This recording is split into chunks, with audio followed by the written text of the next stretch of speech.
I posted an engagement announcement and my childhood neighbor commented, "That's my sister. She's already married." My fiancé grabbed my phone, blocked him immediately. Too late. I'd already seen the screenshots. She grabbed my phone so fast, she knocked over her wine glass. Merlot spread across the white tablecloth like a bloodstain. Neither of us moved to clean it up. We just stared at each other, me in shock, her in something I'd never seen on her face before. Fear. "Let me see that." Her voice was sharp. Wrong. Not the voice of a woman confused by a stranger's comment. The voice of someone caught. "Sarah, what?" She snatched the phone from my hand, started typing, blocking, deleting. Her fingers moved with the frantic precision of someone trying to erase evidence. "Baby, it's nothing. Just some crazy person trying to ruin our moment." But I'd already seen it. Derek Morrison. A name I hadn't thought about in 15 years. My childhood neighbor from Minnesota before my family moved to Oregon when I was 12. We'd played basketball in his driveway, built snow forts in his backyard. I'd gone to his sister's birthday party when I was 10. His comment on my engagement photo, "Dude, that's my sister Emily. She's already married.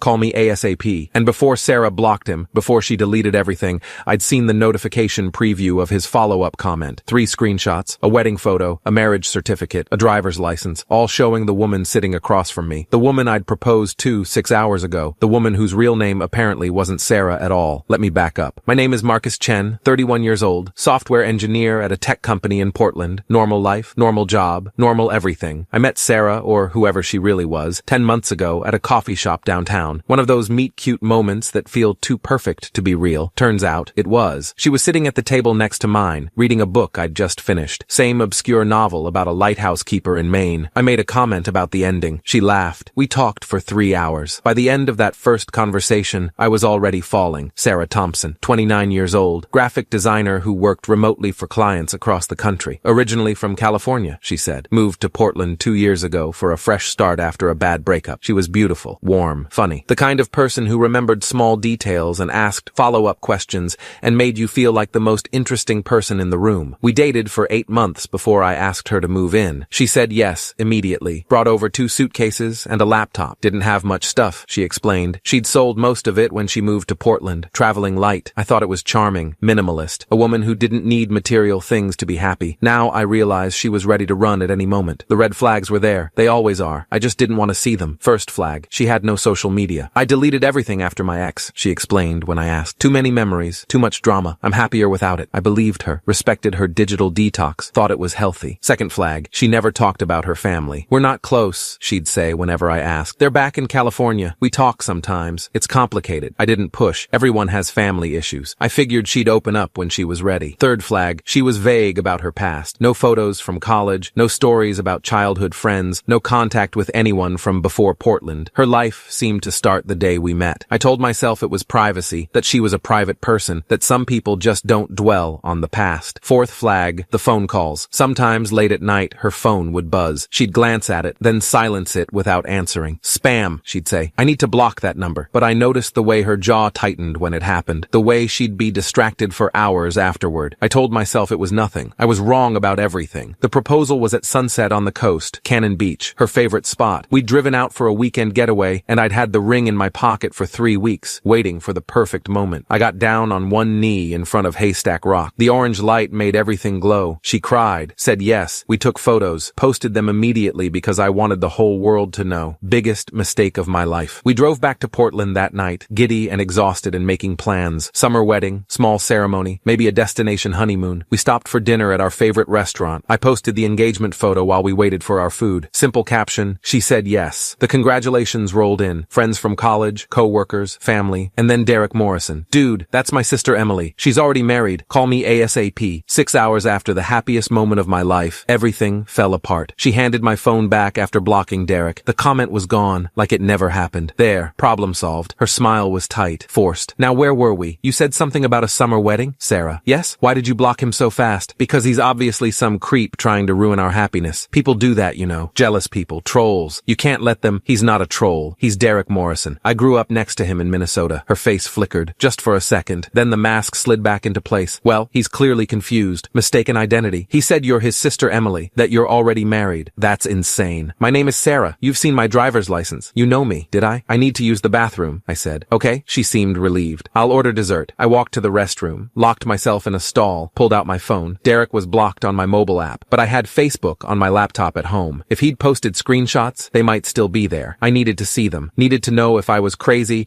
or if my entire relationship was built on lies. You okay in there? Sarah's voice outside the bathroom door. Yeah, just a minute. I flushed the toilet I hadn't used, washed my hands, looked at myself in the mirror. Please let this be a misunderstanding. Please let there be an explanation. Please let me not be engaged to a stranger. We drove home in near silence. Sarah filled the quiet with wedding chatter, venues, dresses, guest lists. I responded with single syllables, my mind racing. At home, I said I needed to check work emails. She said she was tired, going to bed early. I waited until I heard the bedroom door close. Then I opened my laptop. Derek's profile, his posts, the comment he'd left before Sarah blocked him. It was still there. Facebook hadn't removed it yet, and attached to it 3 images. I saved them immediately, downloaded them, emailed them to myself, took photos with my phone, made copies everywhere I could think of. Then I looked at what Derek had sent. First image, a wedding photo. Sarah, Emily, in a white dress, radiant, happy, standing next to a man I'd never seen before. Asian guy, tall, kind face. The caption read, Emily and James, June 14th, 2021, 3 years ago. Second image, a marriage certificate, state of Minnesota. Emily Marie Morrison, married to James Patrick Chen, same last name as me, different James. Third image, a driver's license, Minnesota. Emily Marie Morrison, date of birth, March 8th, 1995. Sarah's birthday was March 8th, 1995. She'd told me herself on our third date. I'd remembered it because it was the same day as my grandmother's birthday. We'd laughed about the coincidence. It wasn't a coincidence. It was the truth leaking through the lies. I searched Emily Morrison, Minnesota on Facebook. Nothing public. I tried Instagram. Found it immediately. Emily Chen. Bio. Wife, dog mom, Minneapolis life. Private account. But the profile photo was visible. It was her. Different hair. Shorter. Lighter. But the same face. The same smile. The same woman sleeping in my bedroom right now. I requested to follow the account. Knew it would probably alert her. Didn't care anymore. Then I messaged Derek. I need to know everything. Is she really your sister? His response came in 30 seconds. Yes, Emily is my sister. She's married to James Chen. They live in Minneapolis. What the hell is going on? She's in Portland. With me. She told me her name was Sarah Thompson. We've been together 10 months. I proposed today. Jesus Christ. Derek, I need to know everything. The typing indicator appeared. Disappeared. Appeared again. James has been looking for her for 8 months. She disappeared last November. Just vanished. He filed a missing person report. Police couldn't find any trace. He's been going crazy. My blood went cold. She's not missing. She's been living with me since February. You need to call the police. Or call James. Someone needs to know she's alive. Does she know you found her? She saw my comment before your profile blocked me. She knows I know. I heard footsteps in the hallway. I have to go. I closed the laptop just as the bedroom door opened. Sarah stood there in her pajamas, watching me. Coming to bed? In a minute. Just finishing up. Everything okay? Yeah, just work stuff. She nodded, but she didn't move. Just stood there, studying my face like she was trying to read something. Marcus? Yeah, I love you. You know that, right? I know. Whatever happens, whatever anyone says, remember that I love you. She turned and went back to the bedroom. I sat there, staring at the closed door, trying to reconcile the woman I loved with the woman who'd been married to someone else this whole time. I didn't sleep that night. The next morning, I called in sick to work. Sarah was suspicious, but didn't push. She had client meetings all day, or so she said. I watched her leave from the living room window, then immediately started investigating. First call, Derek. He answered on the first ring. Tell me everything, I said. He did. Emily Morrison had married James Chen in June 2021. They'd been together since college, happy by all accounts. James was an accountant. Emily worked as a freelance graphic designer. That part was true at least. Then, in November 2023, Emily disappeared. She left a note, Derek said. Said she needed time to find herself. Took her car, some clothes, and $12,000 from their joint savings. James woke up and she was just gone. Did anyone look for her? James filed a missing person report. But the police said she left voluntarily. There was the note, the withdrawal, no signs of foul play. They classified it as a voluntary missing person. Basically told James she'd left him and he needed to accept it. But she was still married. Still is. James never filed for divorce. He keeps hoping she'll come back. Explain. Something. Derek's voice hardened. Instead, she's in Portland, engaged to someone else. I thought about the last 10 months. Every kiss. Every I love you. Every plan we'd made together. All while she had a husband in Minneapolis waiting for her to come home. I need James's number, I said. You sure? This is going to destroy him. He deserves to know. Derek sent me the contact. I stared at it for a long time. Then I called. James Chen answered on the 4th ring. Hello? His voice was tired. The voice of a man who'd stopped expecting good news. James, my name is Marcus Chen. I'm calling about your wife. Silence. Then, barely a whisper. You found her? Yes, she's in Portland, Oregon. She's been living with me for 8 months. More silence. I heard him breathing, ragged, trying to process. Living with you? What do you mean? She told me her name was Sarah Thompson. We've been dating since February. I proposed to her yesterday. I didn't know she was married. I didn't know anything. Oh God! His voice cracked. Oh my God. I'm sorry. I'm so sorry. I had no idea. She's alive. She's alive and she's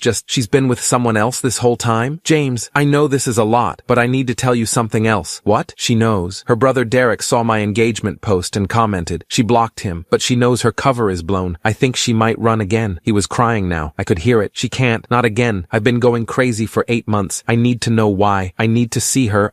Come to Portland, I said. Tomorrow. I'll send you my address. But you need to do exactly what I say, or she'll disappear again. Okay, whatever you need. And James, you should probably bring a lawyer. I spent the rest of the day gathering evidence, not because I didn't believe Derek and James, but because I needed to understand, needed to know how deep the deception went. Sarah had been living with me for 6 months. In that time, she'd built an entire fake identity. I found her Sarah Thompson driver's license in her wallet. Oregon State. Looked completely legitimate. Same address as my apartment. I searched Oregon DMV records, couldn't access them officially, but a friend who worked for the state did me a favor. That license number doesn't exist in our system, he said. It's a fake driver's license. Professional quality. I checked her other documents. The social security card she'd shown me when we opened a joint savings account, also fake. The bank hadn't caught it. $8,000 of my money was in that account. Money she could access any time. I transferred everything out that afternoon. Left $1 so the account would stay open. Evidence. Then I called a lawyer. Patricia Okafor, family law attorney, 22 years of practice, specializing in fraud and bigamy cases. A colleague had recommended her. This is more common than you'd think, she said after I explained the situation. People living double lives, maintaining multiple identities. The digital age makes it easier in some ways, harder in others. What are my options? First, you're not married to her, so that's good. No legal entanglement, but the fraud is significant. She's been using a fake identity to open accounts, potentially commit financial crimes. That's federal territory. And the bigamy? If she'd actually married you, she'd be facing bigamy charges. But since you only got engaged, it's not technically bigamy, just fraud. Still serious. And her husband has grounds for everything from abandonment to theft. What should I do? Document everything. Keep copies of all the evidence. And when you confront her, if you confront her, make sure you're not alone. These situations can escalate. I thanked her. Made an appointment for the following week. Then I called Detective Angela Morrison, no relation to Emily, at the Portland Police Bureau. 23 years on the Force Fraud Division. Mr. Chen, what you're describing is identity fraud at minimum. If she's been using fake documents to open accounts, that's a federal crime. And there's an active missing person case in Minnesota that needs to be closed. Can you help? I can coordinate with Minneapolis PD. If her husband wants to press charges, we can facilitate an arrest. But it would be cleaner if we could get her to come in voluntarily. She won't. The moment she realizes it's over, she'll run. Then we need to move fast. Sarah came home at 6:47 p.m. I know the exact time because I'd been watching the clock for hours, waiting, preparing. James was flying in the next morning. Detective Morrison was ready to coordinate. My lawyer was on standby. All I had to do was keep Sarah from running for one more night. Hey baby, she kissed my cheek, dropped her bag on the counter. How was your sick day? Feeling better? Much better. Good. I was thinking we could order Thai food and watch a movie. Something mindless. Actually, I thought we could talk. She froze, just for a second. Then the mask slid back into place. Sure. About what? About us. About the wedding.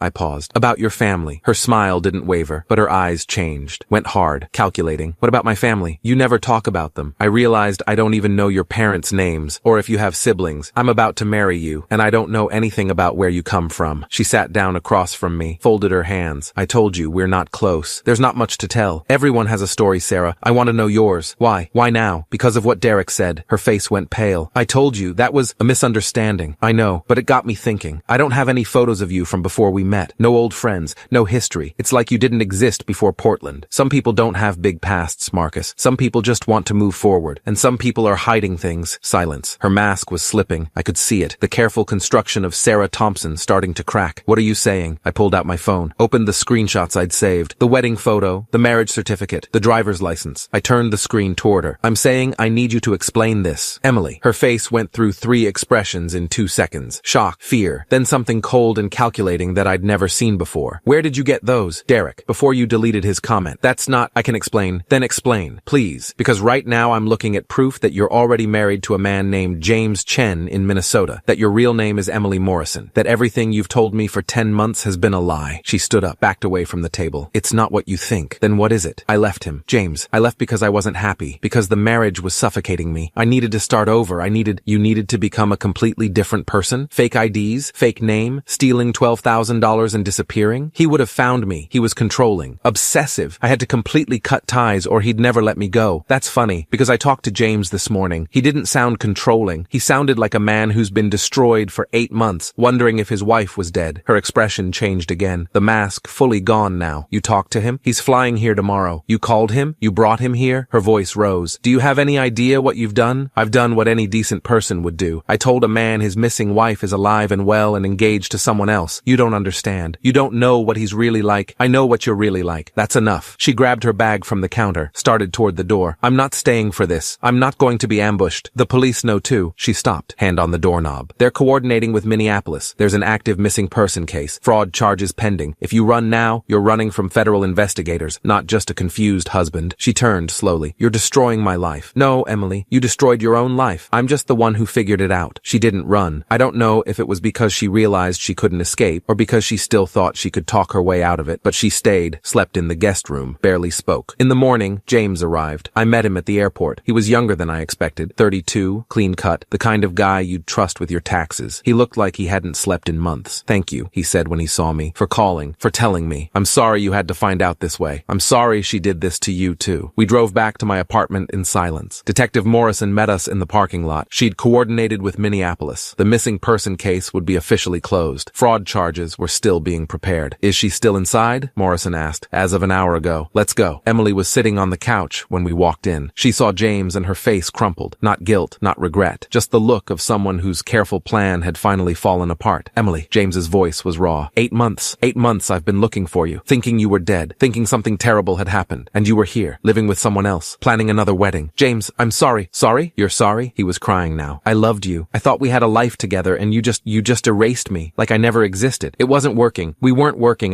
You needed to talk to me. To tell me. To give me a chance to understand. Not steal our money and vanish and let me think you were dead. Detective Morrison stepped forward. Mrs. Chen, I need you to come with me. There are questions we need answered and charges pending. Emily stood slowly, looked at me. I did love you, Marcus. That part was real. No, it wasn't. None of it was real. You're not even the person I thought I loved. I could have been. If this hadn't happened, I could have been Sarah forever. That's the problem, Emily. Sarah doesn't exist. She never did. They let her out. No handcuffs. Not yet. Just a firm hand on her arm and a detective on either side. James and I stood in my apartment, surrounded by the debris of my destroyed relationship. I'm sorry, he said again. Me too. What happens now? I don't know. Lawyers, police, paperwork. I looked around, and I guess I need to find a new place to live. This one has too many memories of someone who never existed. The legal proceedings took 6 months. Emily Marie Morrison Chen was charged with identity fraud, financial fraud, and theft. The fake IDs alone were federal crimes. Combined with the $12,000 she'd stolen from James and the $3,200 she'd managed to transfer from our joint account before I caught it, she was looking at serious time. She pleaded guilty to reduced charges. 2 years in federal prison, 5 years probation, full restitution. Her lawyer tried to argue extenuating circumstances, mental health struggles, feeling trapped in her marriage, needing to escape. The judge wasn't sympathetic. Mrs. Chen, you didn't escape a marriage. You abandoned one. And in the process, you defrauded multiple institutions, destroyed 2 men's trust, and committed numerous federal crimes. Your fresh start came at the expense of everyone else's reality. She was led away in handcuffs. I watched from the gallery. So did James. We'd become unlikely friends over the past months, bonded by the shared experience of loving someone who didn't exist. Feel any better? He asked as we left the courthouse. Not really. You? No, but at least it's over. He filed for divorce the next day. It was finalized in 3 months. It's been 2 years now. I moved to a new apartment. New city, actually. Seattle. Fresh start. The kind of fresh start you do honestly with your real name and your real history. I still think about her sometimes. Not Sarah. I know she was never real. But Emily, the woman beneath the mask. I wonder what made her think living a lie was better than facing the truth. What made her believe she could just erase her whole life and start over without consequences? I'll never know. She hasn't reached out. I don't want her to. What I do know is this. Trust is the foundation of everything. And once it's broken, it can never be fully rebuilt. Not with that person. Maybe not with anyone for a long time. I'm dating again. Slowly. Carefully. I ask more questions now. Verify more details. Some people think I'm paranoid. I think I'm just being careful. James remarried last spring. He sent me a photo. Him and his new wife. A woman he met through friends. Real name, real history, real person. Thank you, his message said, for telling me the truth. Even when it was the hardest thing you could have done, you gave me my life back. I gave him the truth. That's all. Sometimes that's enough.